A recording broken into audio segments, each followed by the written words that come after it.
बातमी चंद्रपुरातून. चंद्रपुरामध्ये त्रिशंकू परिस्थिती निर्माण झालेली आहे. महापौर कुणाचा होणार याकडे आता साऱ्यांचं लक्ष लागलंय. काँग्रेसच्या 27 जागांवर नगरसेवक हे निवडून आलेले आहेत, विजयी झालेत. तर सत्ता स्थापनेसाठी 4 नगरसेवक काँग्रेसला आणखी हवेत. काँग्रेसनं ठाकरे गट, वंचित आणि अपक्ष तसंच बसपासोबत चर्चा सुरू केल्याची माहिती वडेट्टीवार यांनी दिली आहे. तर धानोरकर वादाचा फटका काँग्रेसला बसलेला आहे. सगळे एकत्र येऊन सत्ता स्थापन करू असं वडेट्टीवार यांनी म्हटलं. तर वडेट्टीवारांनी राज्यात लक्ष घालावं असा टोला धानोरकर यांनी लगावलाय. सुधीर जी मुनगंटीवारांनी काय स्टेटमेंट केलं की काँग्रेसचा एक गट वगैरे हे सगळी अफवा आहे आणि ते मतदारामध्ये संभ्रम निर्माण करणारी गोष्ट आहे. त्यामुळे मला त्यामध्ये नगरसेवक पूर्णतः सुरक्षित आहेत. सर्व आमच्याकडेच आहेत. ते मग खासदारांच्याकडून असू दे की आमदारांच्याकडून असू दे, आम्ही काँग्रेसचे आहोत. आम्ही एकत्र येऊ, गटनेता तयार करताना एकत्र येऊ आणि सत्ता स्थापन करतानाही आम्ही एकत्रच राहणार आहोत. लढाई ही गटातटाची नसून महापौर हा काँग्रेसचा होईल. निवडून आलेले सगळे लोक हे काँग्रेसचे असल्यामुळे हा त्याच्या गटाचा आणि तो त्याच्या गटाचा विषय अजिबात नाही. निवडून आलेले सगळे नगरसेवक हे माझे आहे.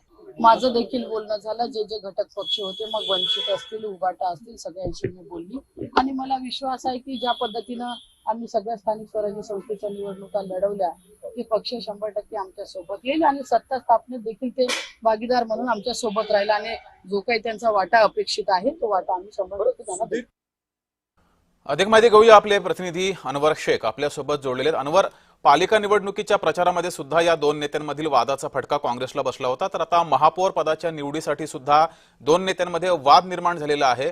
काँग्रेसमधला हा अंतर्गत वाद हा सुटत नाहीये, चव्हाट्यावर आलेला आहे. नेमका त्यानंतर निर्णय काय झालाय? नक्कीच जगदीश सर, आपण बघितलं की जे महानगरपालिका ची आता निवडणूक झाली आहे त्यामध्ये सर्वात जास्त जे उमेदवार निवडून आलेले आहेत ते काँग्रेस पक्षाचे आहे.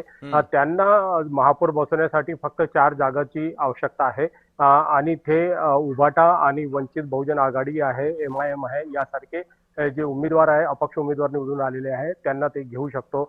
परंतु त्यांच्या वडेट्टीवार आणि प्रतिभा धानोरकर यांचा जे वाद आहे ते आता चव्हाट्यावर आलेला आहे. कारण की प्रतिभा धानोरकर यांनी म्हटलं आहे की त्यांनी राज्यामध्ये पाहावे, कारण की जे विजय वडेट्टीवार आहे हे काँग्रेसचे ज्येष्ठ नेते आहे आणि त्यांच्या भरोश्यावर हे नगरपालिका निवडणुकीमध्ये काँग्रेसला वर्चस्व मिळालेलं आहे. महत्वाचा म्हणजे जे काँग्रेसमधले जे वडेट्टीवार यांचे जे उमेदवार होते त्यांची तिकीट कापण्यात आली आहे. त्यांची तिकीट कापून दुसऱ्यांना तिकीट देण्यात आली आहे. त्यामध्येही धानोरकर यांना फटका बसलेला आहे, कारण की त्यामध्ये जे अपक्ष काँग्रेसचे जे डावलून उमेदवार होते ते अपक्ष निवडून आलेले आहे. तेही वडेट्टीवार यांच्या सोबत आहे. आपण जर एकच चित्र बघितलं तर भाजपकडे फक्त 24 उमेदवार आहे. ते सत्ता स्थापना करण्यासाठी सर्वांची सोबत बोलत आहे. वडेट्टीवार आणि प्रतिभा धानोरकर यांचा मधला जे वाद आहे याचा फायदा भाजप कधीही घेऊ शकते आणि सत्ता स्थापन करू शकते. मात्र अनवर, महापौर पदासाठी आता अंतिम निर्णय काय झालेला आहे का? या 2 नेत्यांमध्ये त्या संदर्भात काही बोलणी झालेली आहे का? कारण समोर भाजप आहे, तुम्ही सांगितल्याप्रमाणे भाजप याचा कधीही फायदा घेऊ शकते. नक्कीच जगदीश सर, यांच्यासोबत आता सध्या बोलणं झाले नाही आहे, कारण की वडेट्टीवार यांचे जे 15 नगरसेवक ते म्हणत आहे की माझ्यासोबत आहे, ते मुंबईला किंवा मुंबईच्या बाहेर त्यांना पाठवण्यात आलेलं आहे. ते त्यांच्यासोबत आहे आणि प्रतिभा धानोरकर यांचे जे नगरसेवक आहे यांच्यासोबत आहे. ते यांच्या दोघांचाही आपसामध्ये मेल होताना आपल्याला दिसून येत नाही आहे, कारण की जे ठीक आहे. धन्यवाद अनवर दिलेल्या माहितीबद्दल.